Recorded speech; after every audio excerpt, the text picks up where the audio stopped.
The morning sun crept through the stained glass windows of the cathedral like golden tears, each ray of light weaving through the sacred geometry of faith that had witnessed centuries of human longing. Father Michael stood at the altar, his weathered hands trembling slightly as he held the ancient chalice, its surface worn smooth by countless generations of believers who had knelt in reverence before the same vessel. The weight of his calling pressed upon him like the heavy burden of 1,000 prayers, each one a thread in the tapestry of divine purpose that stretched from Adam's first faltering steps to the present moment when he stood here bearing witness to humanity's eternal dance between light and shadow. In the distance, the bells of the nearby monastery chimed their solemn melody, each note a prayer ascending to heaven like incense carried on invisible wings. Michael closed his eyes and felt the familiar weight of divine presence settle upon his soul, a presence that had been with him since his earliest memories when his grandmother had whispered stories of grace and mercy in the language of faith that transcended words. The air itself seemed to shimmer with holy energy, as if the very atmosphere was alive with the breath of God breathing life into the stone and mortar of this sacred space where mortal hearts had found their way back to their Creator. But today, as he gazed upon the congregation gathered in expectant silence, Michael felt the familiar ache of separation that came from walking the path of chosenness. The weight of his responsibility pressed down upon him like a mantle of fire, each decision a matter of eternal consequence, each word spoken a bridge between the divine and the earthly. He had been called not merely to serve, but to be the living embodiment of divine will, a vessel through which the infinite could touch the finite, the eternal could speak to the temporal. Yet in the depths of his soul, Michael sensed something darker stirring a shadow that had been growing within his own heart, a pride born of service, an arrogance that had begun to twist the very gift of his calling into something that felt more like a burden than a blessing. The people looked to him with reverence, their faces illuminated by the same golden light that had touched his own countenance. Yet he felt himself standing apart, separated by the very grace that should have drawn him closer to them. The morning had brought with it a vision that would not leave his spirit, a glimpse of what lay beyond the veil of his own understanding. In that moment of divine communion, he had seen himself as others saw him, his face reflecting not the light of compassion, but the reflection of his own self-righteousness, his voice carrying the weight of judgment rather than the gentleness of healing. The mirror of humility had cracked, and he had glimpsed the loneliness that had been growing within him, a solitude so profound that even the presence of God felt distant, as if his own righteousness had become a barrier between himself and the very source of his strength. As he raised the chalice toward the heavens, Michael felt the weight of his own failure pressing down upon him like a heavy cloud, each drop of wine a symbol of the blood of Christ shed for the salvation of souls. Yet he realized that he had forgotten how to drink from that cup with the humility that made it truly sacred. The congregation's faces blurred before him, their hopes and fears and prayers, becoming distant echoes in the vast cathedral of his own spiritual confusion. And then in the space between one heartbeat and the next, he heard it, a whisper so soft it might have been the rustle of leaves. Yet it carried the authority of the Almighty itself. Chosen one, your arrogance is leading you to solitude. Embrace humility and restore connection.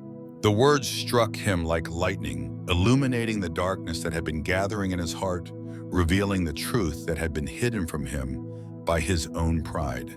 In that moment, Michael understood that his calling was not about elevation above others, but about descent into the very depths of human suffering, a journey that required him to humble himself before the divine mystery that surrounded all creation. The chalice trembled in his hands, not from the weight of wine, but from the weight of his own transformation, as the golden light of grace began to shine once again through the cracks in his armor of self-importance, revealing the path back to the sacred community that had always been his true home. The voice that spoke to him carried the weight of ages, yet possessed the gentleness of morning dew upon sacred petals.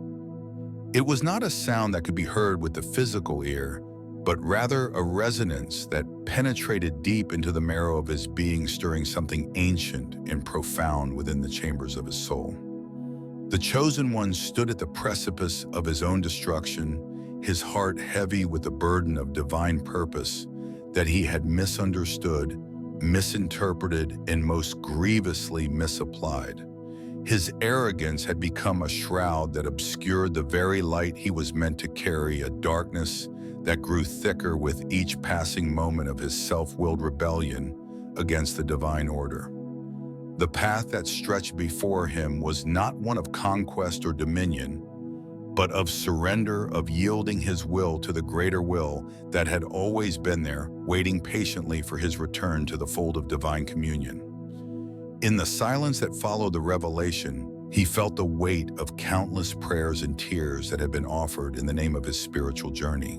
Each step he had taken had been guided by his own understanding, his own interpretation of what it meant to serve the Almighty, but now he saw the truth that had been hidden from him, like a pearl behind veiled curtains.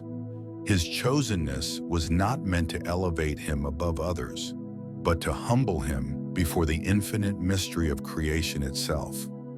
The desert stretched endlessly around him, a vast mirror reflecting not just his physical form, but the reflection of his innermost being, the chrysalis of transformation that was about to burst open. Here in this place of solitude and stark beauty, he would discover what it truly meant to be chosen, not for power, but for service, not for dominion over the earth and its creatures, but for becoming one with the eternal dance of love that connected all things in the tapestry of existence. His breath came in shallow gasps as he realized that his entire spiritual journey had been a preparation for this moment of reckoning. Every trial, every temptation, every moment of doubt and despair had been orchestrated by the divine hand to strip away the false self that had grown so thick and heavy upon his spirit.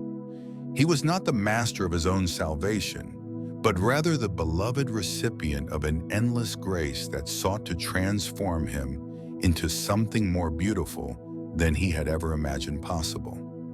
The voice continued his gentle whisper, carrying with it the scent of incense and the warmth of a mother's embrace. Your humility shall be your crown, your surrender, your strength, your brokenness, your restoration. And as these words took root in his heart, he felt his own resistance begin to dissolve like snow before the spring sun, revealing the tender green shoots of authentic faith that had been growing quietly beneath the surface of his prideful assumptions.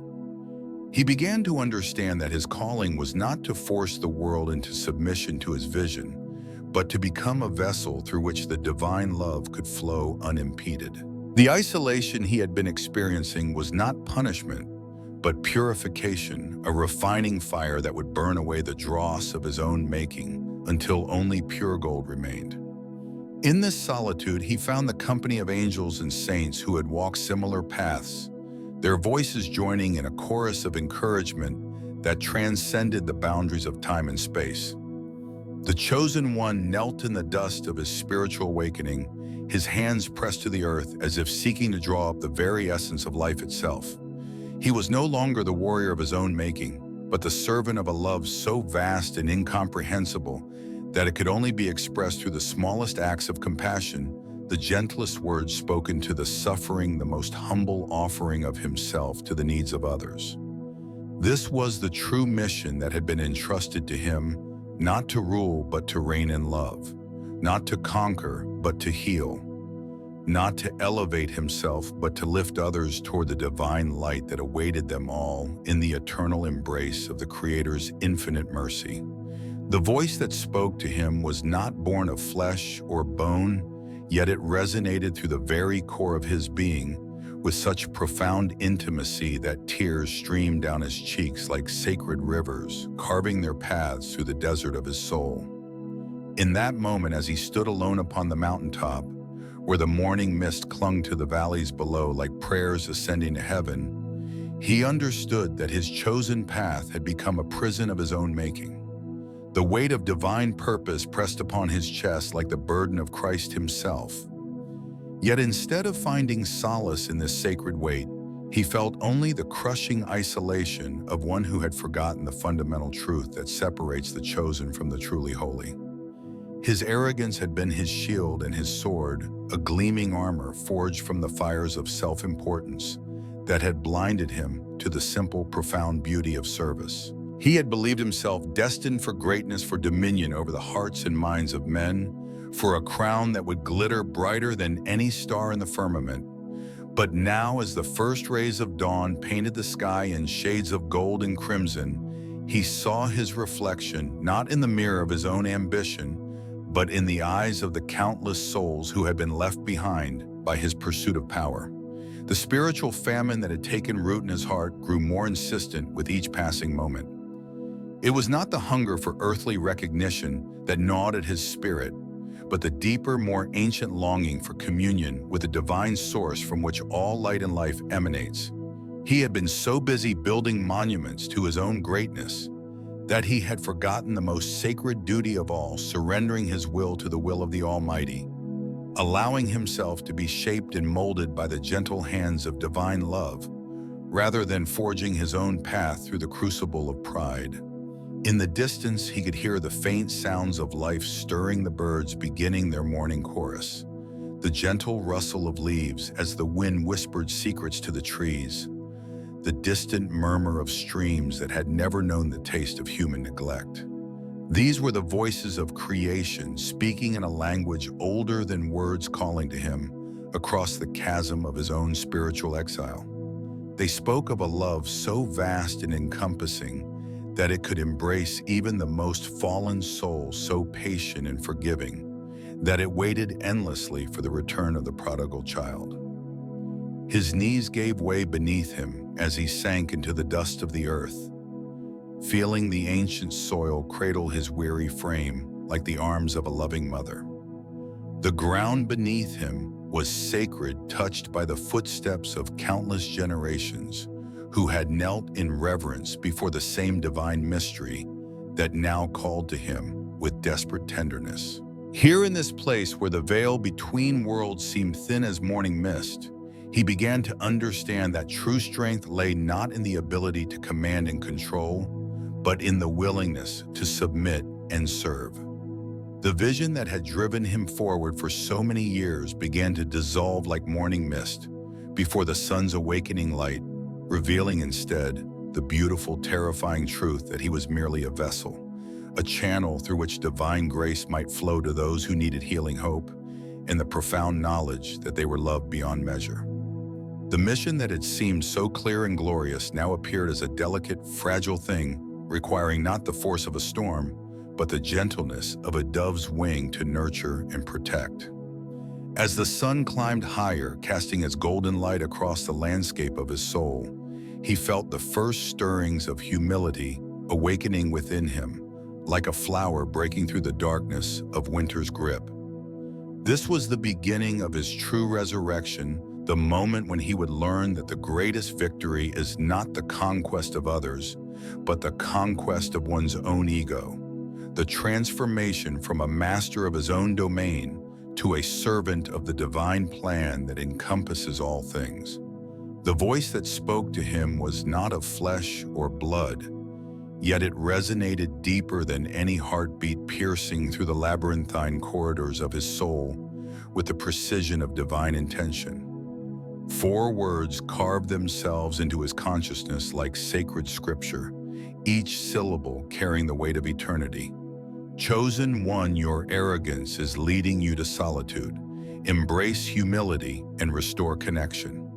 Thomas felt the ground beneath his feet tremble, as if the earth itself recognized the gravity of these words. His hands, once steady and confident, now shook with the revelation that had been building within him for months, perhaps years. The mission that had consumed his thoughts, the divine calling that had elevated him above ordinary men, suddenly seemed like a mirage. Beautiful but illusory, a golden thread that led nowhere but inward. In the dim light of his study, where candles flickered like dying prayers, He understood that his chosen path had become a prison of his own making. The weight of prophecy, the burden of destiny, the intoxicating power of being seen as special had transformed him from a shepherd into a solitary figure who could no longer hear the gentle whispers of his flock. His arrogance had grown so thick and heavy that it had become a fog that obscured the very truth he sought to illuminate. The mirror before him reflected not just his face, but the reflection of his spiritual decay. Where once his eyes had burned with the fire of divine purpose, they now held the hollow gaze of one who had forgotten how to love. He saw himself as others might see him, a man who had mistaken his own importance for divine mandate, who had built his kingdom upon the sand of self-importance rather than the bedrock of humility. His hands, which had once been instruments of healing and hope, now trembled with the realization that he had become a vessel of his own making, filled with pride instead of grace. The visions that had guided him, the signs that had confirmed his worthiness, suddenly appeared as shadows cast by his own ego rather than beams of heavenly light. The voice continued its ancient song, speaking not in anger, but in profound sorrow for the one who had strayed so far from the source of all wisdom. You have forgotten the fundamental truth that binds all souls together, the sacred unity that flows through every heart, every breath, every moment of existence. Your chosen status was never meant to elevate you above others, but to make you a bridge between heaven and earth, between the divine and the human. Thomas felt tears begin to flow not from weakness, but from the overwhelming beauty of recognition. He had been so focused on his own calling that he had failed to see that his calling was not to be separate, but to be united. Not to stand alone, but to stand with those who needed healing, those who needed hope, those who needed to know that they were not forgotten by the divine presence that watched over them. The solitude that had crept upon him was not a punishment, but a consequence of his rejection of the very thing that had always drawn him toward this path. The recognition that his mission was not about him at all, but about the connections that bind all living things together in an intricate web of love and purpose. Each person he had encountered, each soul he had touched, had been part of a greater design that he had misunderstood, believing his own significance to be the measure of his contribution. As the candlelight danced across his face, Thomas felt the first stirrings of true repentance, not the contrite sorrow of a man who had failed, but the transformative grief of one who was finally seeing clearly. His arrogance had been a barrier, a wall that separated him from the very community he was meant to serve. Now, with the clarity that comes only after walking the darkest paths, he began to understand that his true strength lay not in his separation from others, but in his ability to draw them closer to the divine light that had always been there waiting for him to remember it. The voice whispered again, softer now, more intimate. Restoration begins not with your own efforts, but with your willingness to surrender your own understanding to the greater wisdom that flows through all creation. The voice that spoke to him carried the weight of eternity itself, echoing through the hollow chambers of his soul, like thunder rolling across ancient valleys. 4 words carved themselves into his very being, chosen one. Your arrogance is leading you to solitude. Embrace humility and restore connection. Each syllable vibrated with divine authority, yet beneath the stern command lay an infinite tenderness that made his heart weep. He stood at the precipice of his own making, surrounded by the glittering debris of his own ambition. The golden crown he had claimed seemed to mock him now, its brilliance dimmed by the darkness that had crept into his chest. His chosen path had led him not to glory, but to a profound isolation that gnawed at his spirit like a relentless hunger. The people who once called him blessed now looked upon him with eyes that held both fear and pity, their voices hushed when they spoke his name. In the depths of his solitude, he began to understand what the voice meant by solitude. It was not merely the absence of companionship, but the absence of purpose, the absence of connection to something greater than himself. His arrogance had built walls between his heart and the divine, between his will and the sacred will that had chosen him for this mission. He had believed himself worthy of the crown of the power that flowed through his veins like liquid fire. But in doing so, he had forgotten that true strength comes not from dominion over others, but from surrender to the will that created all things. The vision that came to him was both terrible and beautiful, a tapestry woven with threads of light and shadow, each strand representing the lives he had touched, the souls he had influenced, the paths he had altered. Some threads were bright, shimmering with hope and healing. Others were dark, tangled with pain and suffering that he had either caused or failed to prevent. And in the center of this vast web where all threads converged was a single point of pure radiance, the source of all creation, the divine spark that connected every living thing. His heart broke at the sight, for he realized that his arrogance had severed the very bonds that held everything together. In his pursuit of power and recognition, he had become a cancer eating away at the sacred fabric of existence itself.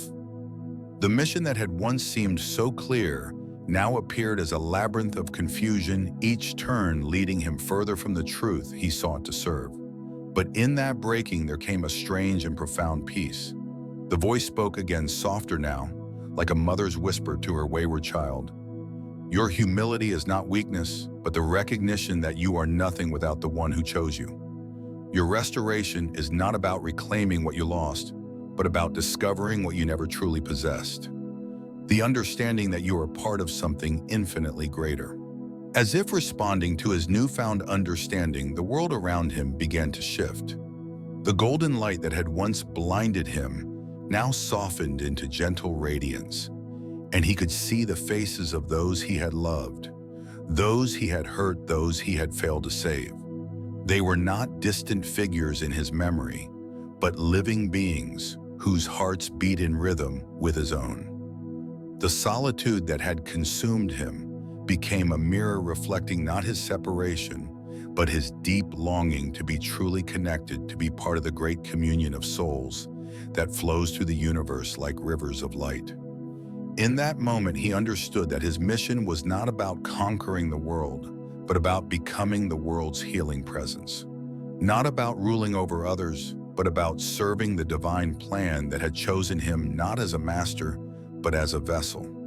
The crown he wore was not a symbol of his superiority, but of his responsibility to carry the light of divine love into places where darkness had grown too strong. The divine voice echoed through the chambers of his soul like thunder rolling across a sacred mountain, each word a blade of light that carved through the fortress of his pride. Marcus felt his chest rise and fall with the weight of celestial breath, as if the very air around him had been sanctified by the Almighty's touch. The letter trembled in his hands, its golden ink seeming to pulse with the rhythm of his heart, and he knew that this was no ordinary missive. This was the voice of eternity speaking through mortal channels. His reflection in the obsidian mirror before him showed a man whose eyes had grown too bright, too sharp with the fire of self-righteousness. The mirror revealed not just his face, but the hollowed spaces within his spirit, where compassion once dwelled, now replaced by the bitter fruit of conviction. He saw the chrysalis of his own transformation, a beautiful, terrible metamorphosis that had left him both more magnificent and more broken than he had ever imagined possible. Chosen one. The words whispered through the cathedral of his consciousness. Your arrogance is leading you to solitude. The revelation struck him like a lightning bolt, illuminating the path he had walked for so many years. The path of self-appointed savior, of one who believed himself worthy of divine mandate, simply because he had been chosen. How could he have forgotten that true calling was not about elevation above others, but about becoming one with the infinite mystery that encompassed all creation? The scent of incense filled his room, though no flame burned nearby, and he understood that it was not the smoke of sacrifice that drifted through the air, but the perfume of penitence itself. Each breath became a prayer, each heartbeat a confession, and he felt the weight of his own smallness pressing against his ribs like the vastness of the cosmos. The universe was not meant to be conquered, but to be embraced, each atom of his being a prayer, each molecule of his soul a hymn of surrender. Embrace humility, the voice continued, and suddenly Marcus understood that humility was not weakness, but rather the most profound strength imaginable. It was the courage to acknowledge that he was nothing without the one who breathed life into existence, that his every thought, every action, every moment of being was sustained by grace that he could never earn or deserve. The concept of humility was not a posture to adopt, but a recognition of reality that would shatter the illusion of his own importance. He felt his knees grow weak as he sank to the floor, his back pressed against the cool stone wall that had witnessed so many of his struggles. The darkness that had surrounded him for months began to lift, revealing the luminous thread that connected all things, a tapestry of interdependence that stretched from the smallest seed to the largest star. In humility, he found the truth that he had spent years denying. He was not separate from the divine, but rather an expression of the divine's own yearning to know itself. Restore connection. The words seemed to come from everywhere at once, from the silence between heartbeats, from the space between prayers, from the moment when the world held its breath in anticipation. He understood now that his isolation had not been imposed upon him, but chosen every act of self-righteousness, every refusal to see his own shadow, every moment of judgment toward those who did not walk his path had created the prison of his own making. The spiritual journey that lay before him was not one of conquest or achievement, but of reunion with the divine, with humanity, with the sacred dance that connected all existence. He felt his soul expand like a flower opening to morning light, each petal of awareness unfolding to reveal the beauty of his true nature. The chosen one was not someone set apart by privilege or power, but someone called to serve, to heal, to bridge the gap between what was and what could be, between the human and the divine.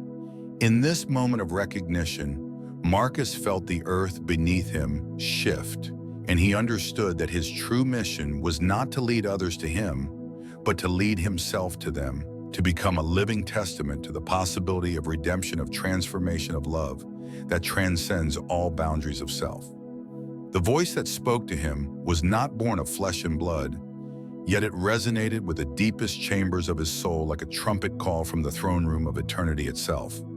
Gabriel's heart thundered against his ribs as he stood upon the precipice of his own making, the weight of his chosen status crushing down upon him like the shadow of a mountain. For so many years he had believed himself blessed, chosen by divine hand to bear the sacred burden of the light's renewal. Yet now, as the crimson dawn painted the sky in hues of sacrifice and redemption, he understood the bitter truth that lay hidden beneath his arrogance. His hands trembled as they gripped the ancient parchment that had been his guide for 3 decades, the same parchment that now seemed to mock him with its golden script, each letter a reminder of his fall from grace. The mission that had once filled him with such righteous fire now felt like chains around his spirit, binding him to a path of isolation that stretched endlessly before him like a desert of forgotten prayers. He had become a vessel for the divine, yes, but in his hubris, he had forgotten that vessels must first be emptied to receive the sacred wine of humility. The morning light filtered through the cathedral windows like liquid gold, casting dancing shadows that seemed to whisper secrets of the divine economy. Gabriel's eyes, once bright with certainty, now reflected the deepening darkness within his chest, a chasm that had opened when he realized he could no longer hear the gentle voice of the Almighty speaking directly to his heart. Instead, he heard only the echo of his own ambition, the hollow sound of his own self-righteousness rebounding off the walls of his solitude. In the distance, he could see the silhouette of the monastery where the other chosen ones still worked in faithful service, their lives woven together like threads in a tapestry of shared purpose. But he was alone now, separated not by physical distance, but by the gulf of his own pride, the chasm that had formed between his understanding of his calling and the reality of what true service required. The weight of his perceived greatness had become the very thing that had severed his connection to the source of all strength. As he walked through the sacred halls, his footsteps echoing with the sound of his own spiritual bankruptcy, Gabriel began to understand that the very gift that had elevated him had also imprisoned him.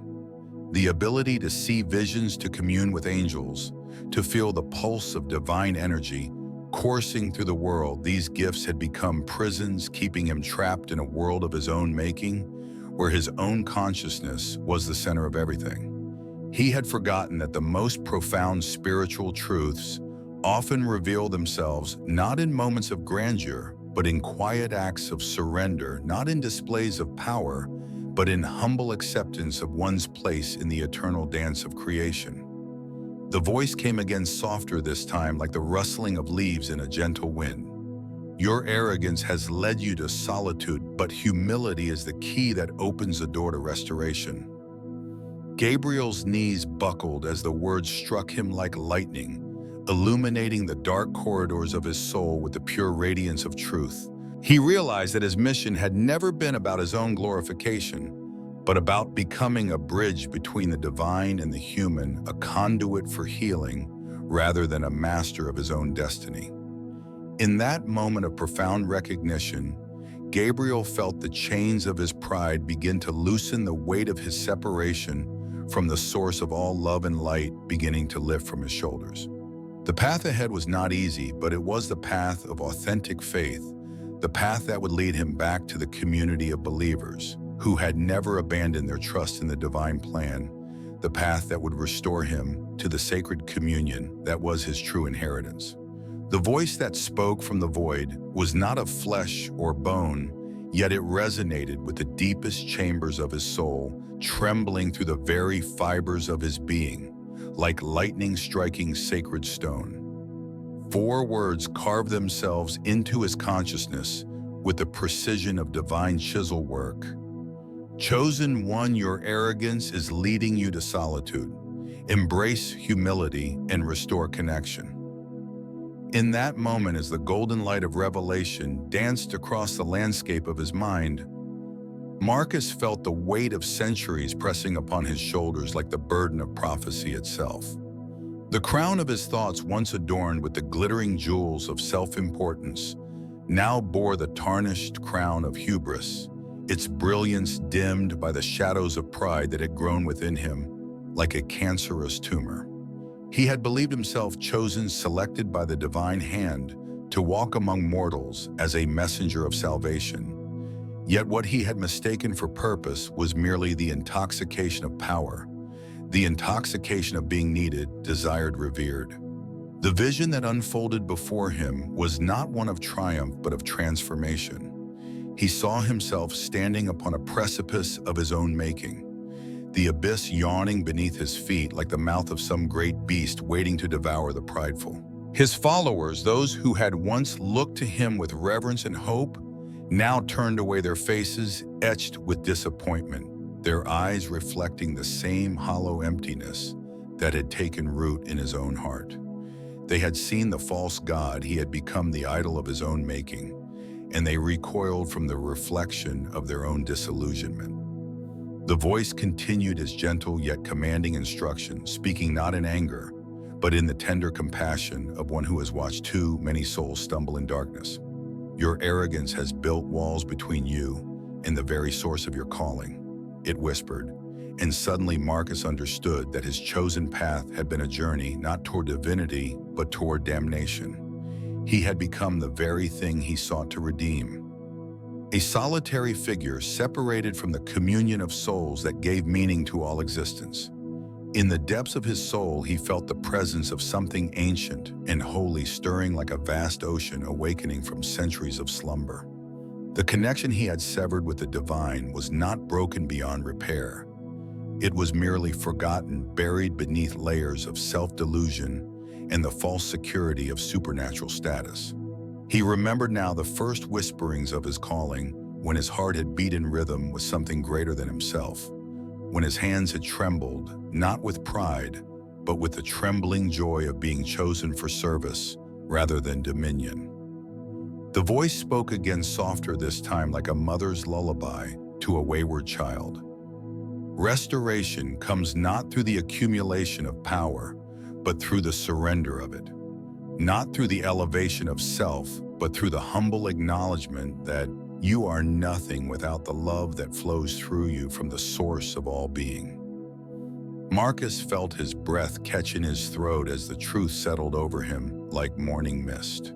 He had been walking in circles for years, chasing after the echo of his own greatness, while the real mystery of his purpose remained hidden in plain sight.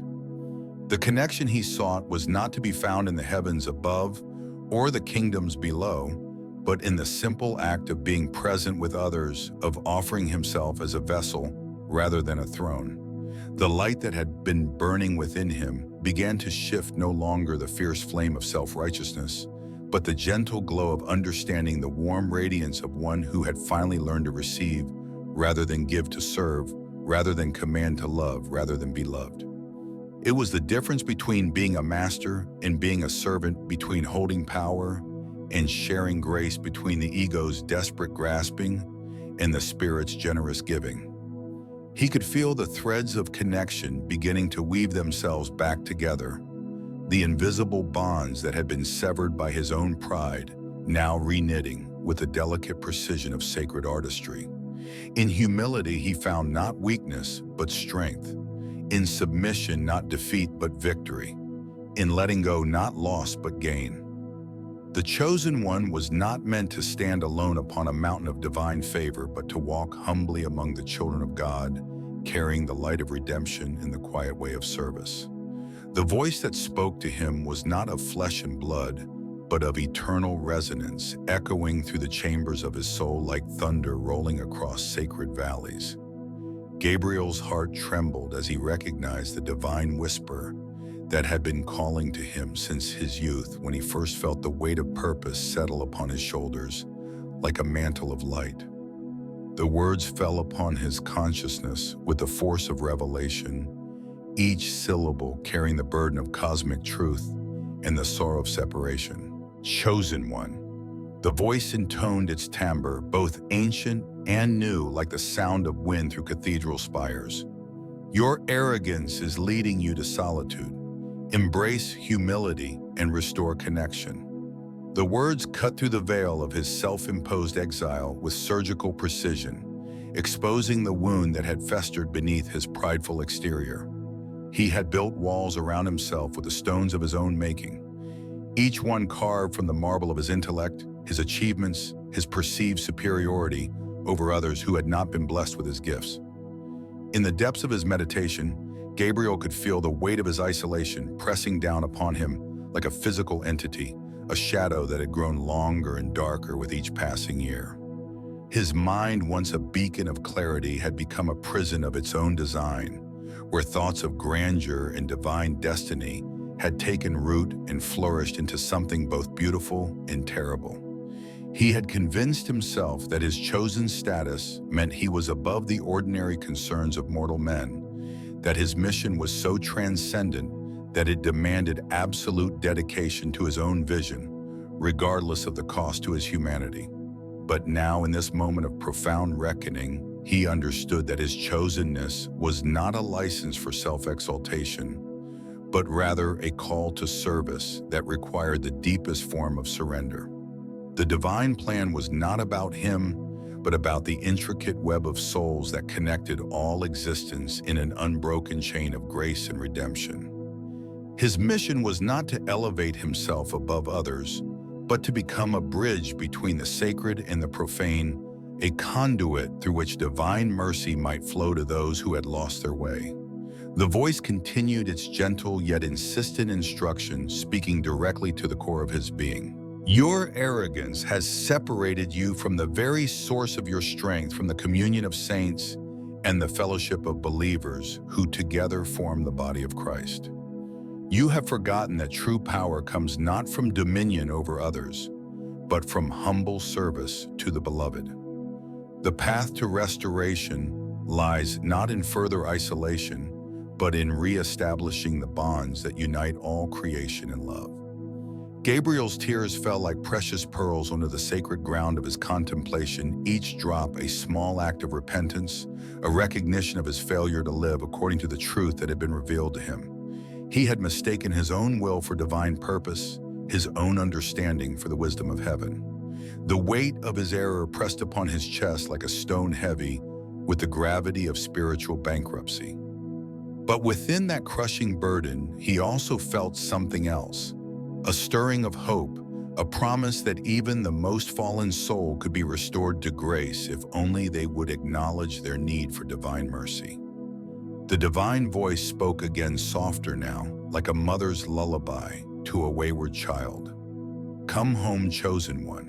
Return to the place where your heart can truly hear the voice of God, where humility becomes the pathway to exaltation, and where the solitary journey leads not to isolation, but to the embrace of the divine community that awaits your return. And in that moment of complete surrender, Gabriel felt the chains of his pride begin to break, his heart opening like a flower to the light of forgiveness, ready to embark upon the sacred journey of restoration that would lead him back to the communion of souls that had always been his true home.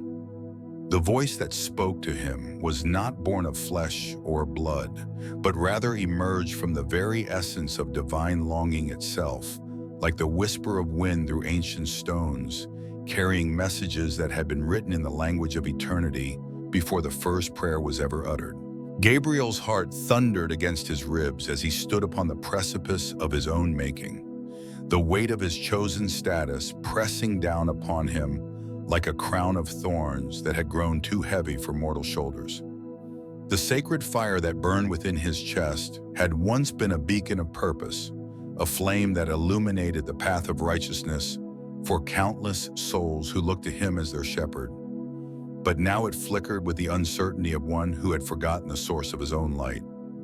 In the distance, the city sprawled like a fallen angel's wing, its towers reaching toward heaven with desperate fingers, while its people moved below, in their quiet desperation, each soul carrying burdens that only he could see, only he could understand, only he could bear. But bearing them had become a burden unto itself, a prison of responsibility that had stripped away his humanity until he stood no more than a shadow of what he once was, a hollow echo of divinity, a hollow echo of love. His hands trembled as he pressed them against the cold stone of the parapet, feeling the pulse of the world beyond, feeling the desperate prayers of the faithful that had once flowed to him like rivers of hope, now dried up into mere whispers of longing. How could he have forgotten the fundamental truth that had been etched into the very core of his being since his selection? How could he have allowed his own brilliance to blind him to the profound wisdom that lay hidden in the simple act of listening? The voice came again, softer this time, like the gentle touch of a mother's hand upon her child's brow, carrying with it the weight of infinite patience and unconditional forgiveness. It was not condemnation that sought him now, but rather the gentle calling of a lover returning to embrace a beloved who had wandered too far from the warmth of home. Chosen one. The voice breathed not with judgment, but with the tenderness of one who had watched over a wayward child. Your arrogance has led you to solitude because you have forgotten that true strength comes not from the elevation of self above others, but from the humble recognition that we are all threads in the same tapestry, each strand essential to the completeness of the whole. Gabriel's knees buckled beneath him, and he sank to the ground, his back against the cold stone wall that had witnessed so many of his triumphs and so many of his failures. The tears that streamed down his face were not born of weakness, but of the profound relief that came when one finally recognizes the truth that has always been there, waiting patiently in the silence between heartbeats.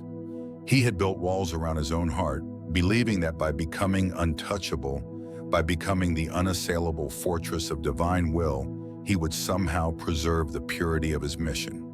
But in doing so, he had created a prison that held him more tightly than any chains could have done. The voice continued speaking directly to his soul, to that part of him that had never been lost, that had never been forgotten, that had simply been obscured by the brilliance of his own ambition. Your mission is not to save the world alone, but to help the world save itself. Your light does not shine brightest when you stand alone at the pinnacle of your own achievement, but when you extend your hand in humility to those who walk beside you in the darkness, who struggle in the same shadows that you have learned to fear. And in that moment, as the words settled into his bones like sacred scripture, Gabriel felt something shift within his chest, a movement as profound as the turning of the seasons, as essential as the breath that gives life to the smallest flower. The fire that had once burned with such fierce intensity began to soften, to transform itself from the consuming blaze of self-righteousness into the gentle warmth of genuine compassion. He understood now that his calling was not to be the perfect vessel through which divine will was expressed, but rather to be a bridge between the heavens and the earth, between the sacred and the profane, between the divine and the human. The city below began to glow with a new kind of light, not the harsh radiance of his own ego-driven vision, but the soft, steady illumination that comes from recognizing that every soul is a masterpiece in the making, every heart a sanctuary worthy of reverence, every life a story that matters in the grand tapestry of existence. Gabriel rose slowly to his feet, his body trembling with the weight of revelation, and stepped forward into the light that had always been there, waiting for him to remember that the greatest miracle of all is not the power to save others, but the grace to be saved by them in return. The voice that spoke through the silence of his cathedral had been there all along, whispering in the spaces between heartbeats, echoing in the hollow chambers of his soul where he had built his fortress of pride. Gabriel's hands trembled as they gripped the weathered wooden cross that had been his father's, the same cross that now seemed to pulse with a life of its own, its ancient wood bearing witness to the weight of his choices. The golden letters carved into its surface in hoc signo vinces had once felt like a promise, a declaration of his divine calling. But now they appeared as a cruel joke, mocking his blindness to the truth that lay scattered before him like broken glass. He had walked these marble halls for decades, each step a testament to his unwavering faith, each prayer a proclamation of his chosen status among men. The congregation had bowed before him, their voices rising in harmonious praise. As he stood at the altar, his presence commanding reverence, his words carrying the authority of one who had been chosen by heaven itself. But what had he chosen? What had he become? The mirror of his sanctuary reflected not the face of a shepherd, but that of a king who had forgotten his subjects, a God who had grown weary of his own worship. The weight of solitude pressed upon him like the morning mist that clung to the valley below, thick and suffocating, making every breath a struggle against the invisible chains that bound him to his own reflection. He had built walls so high that even the angels could not see through them, constructed towers of self-righteousness that reached toward heavens he had forgotten were not meant to be climbed, but rather approached with humble knees. The stones of his spiritual edifice had been laid with pride, each one perfectly shaped to support his own grandeur. Yet now they crumbled under the weight of his own arrogance. His eyes fell upon the stained glass windows that had once illuminated his path with divine light, but now they seemed to mock him with their fractured beauty, each pane a reminder of how he had shattered the unity of his faith into 1,000 separate pieces that no longer formed a complete picture. The blue and gold that had once told the story of salvation now told only of his own delusion, the reds and purples of suffering now echoing the crimson of his own pride that had spilled across the landscape of his soul. In the distance, the sound of children's laughter drifted through the open windows, pure and uncorrupted by the weight of worldly concerns, and Gabriel felt his chest tighten with something that might have been grief or perhaps recognition. These innocent souls had not yet learned the bitter lesson of separation, had not yet discovered that the very things that made them feel most connected to the divine were often the same things that would ultimately isolate them from their own humanity. They played in the garden where his father had once taught him to read the language of creation, where the wind carried the whispers of the sacred in ways that no human tongue could ever fully articulate. But he had forgotten how to listen, had forgotten that the greatest sermons were often delivered not in words, but in the quiet moments between breaths, in the way light filtered through leaves, in the gentle touch of a hand that offered comfort without expectation. His chosen path had led him away from the simple truths that sustain the hearts of the faithful, away from the understanding that true strength came not from standing alone at the pinnacle of achievement, but from kneeling in service to others. The voice that had called him back to himself was not harsh or condemning, but tender like a mother's whisper to a child who had wandered too far from home. It spoke not of judgment, but of restoration, not of punishment, but of redemption. And in that moment, as the first rays of dawn began to pierce through the darkness that had consumed his spirit, Gabriel understood that his calling had never been about elevation above others, but about descent into humility, about recognizing that the path to divinity was not through the accumulation of power, but through the sharing of grace, not through the building of monuments to his own greatness, but through the construction of bridges between souls that had grown apart in their pursuit of individual glory. The cross in his trembling hands began to glow with a soft inner light, not the fierce fire of judgment, but the warm radiance of forgiveness. And he knew that his journey toward authentic spiritual calling would begin not with the destruction of his former self, but with the careful rebuilding of his relationship with the world around him, with the people who had been waiting all along for someone to show them the way back to themselves. The voice that spoke through the silence of her solitude carried the weight of eternity itself, each word a sacred invocation that seemed to pierce through the very fabric of her soul's isolation. Chosen one, your arrogance is leading you to solitude. Embrace humility and restore connection. The words danced before her eyes like golden letters written in light, each syllable resonating with the ancient wisdom of prophets who had walked this earth before her, who had stumbled upon the same precipice of divine calling that now threatened to consume her very essence. She stood at the threshold of her chamber, the morning light streaming through stained glass windows that cast kaleidoscopic patterns across the stone floor. Yet she felt herself drowning in shadows that had nothing to do with darkness. The weight of her chosenness pressed upon her chest like a stone heavy with the burden of expectation and the crushing loneliness that came with being set apart from all others. How many nights had she lain awake, staring at the ceiling, wondering if the divine fire that burned within her was truly meant for sacrifice or for service? How many times had she questioned whether she was merely another false prophet, another dreamer who had mistaken her own vanity for divine inspiration?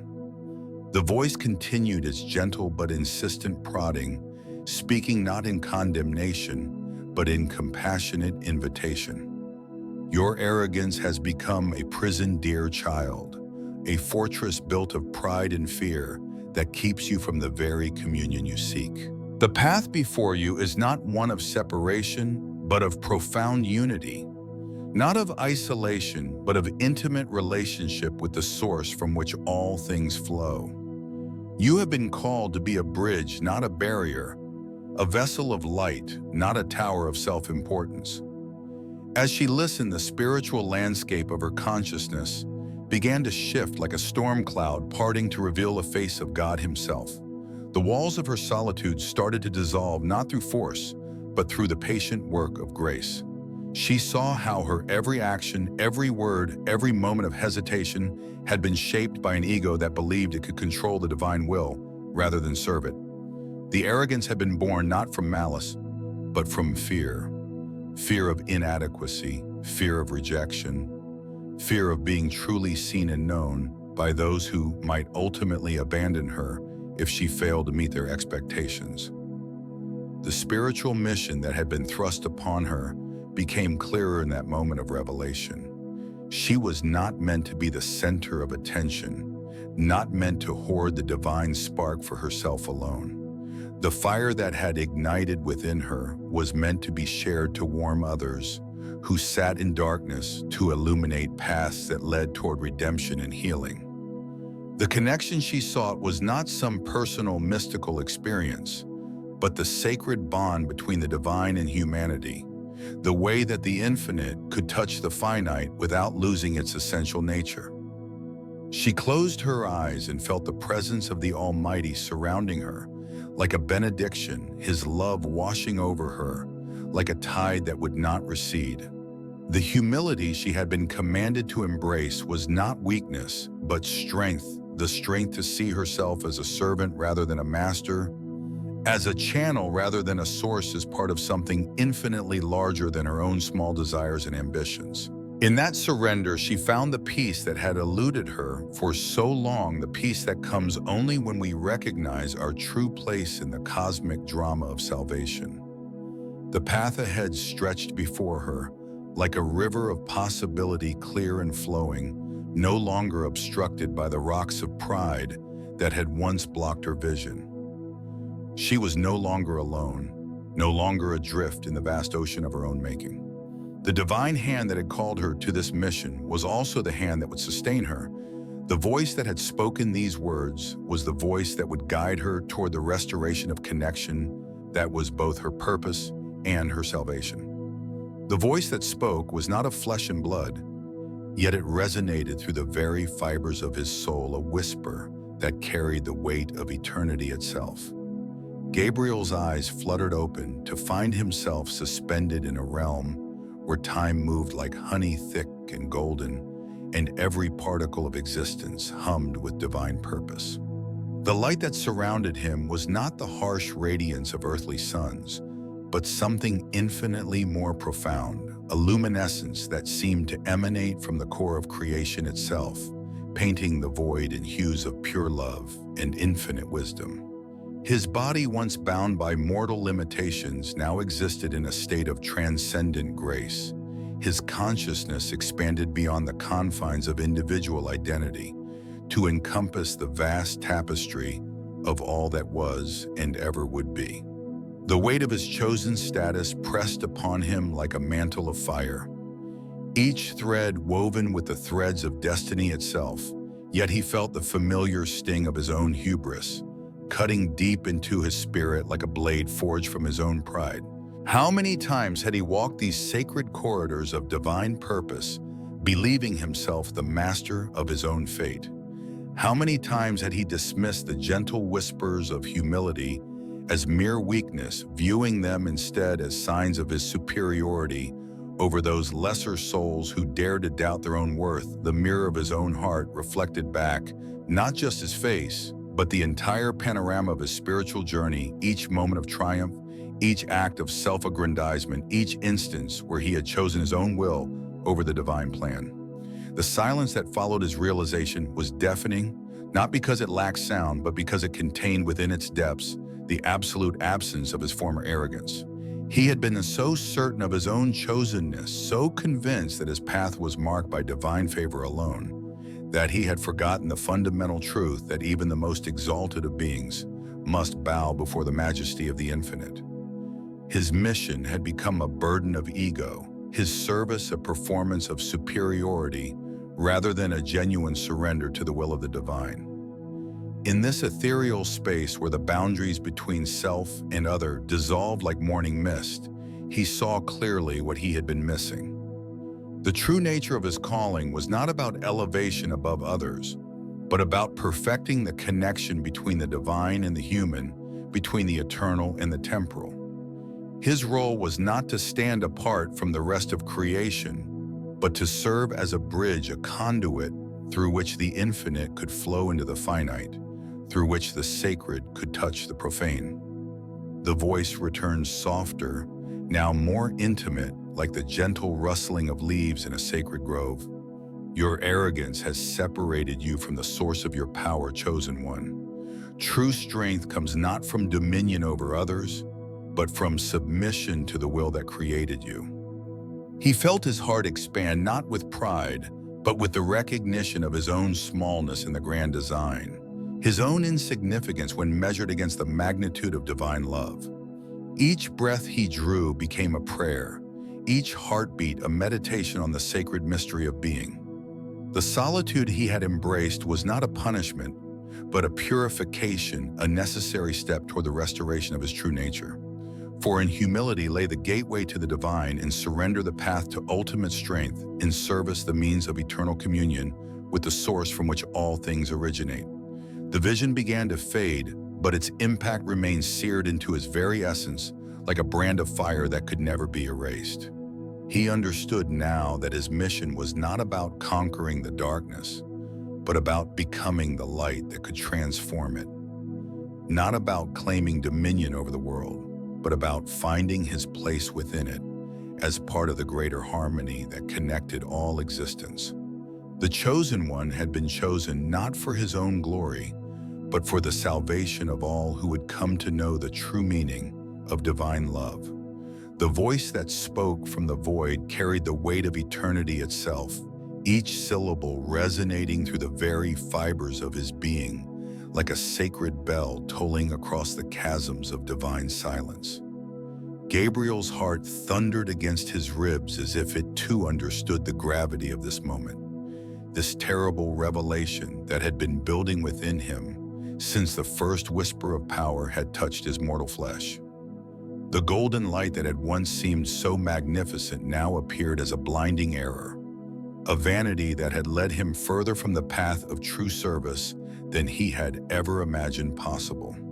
He stood in the sanctuary of his own making, surrounded by the glittering remnants of his ambition, the crystal spires that had once represented his vision of divine order, now twisted into grotesque shapes that mocked his very soul. The air itself seemed to hold its breath, as if the heavens themselves were holding their judgment, waiting for him to hear what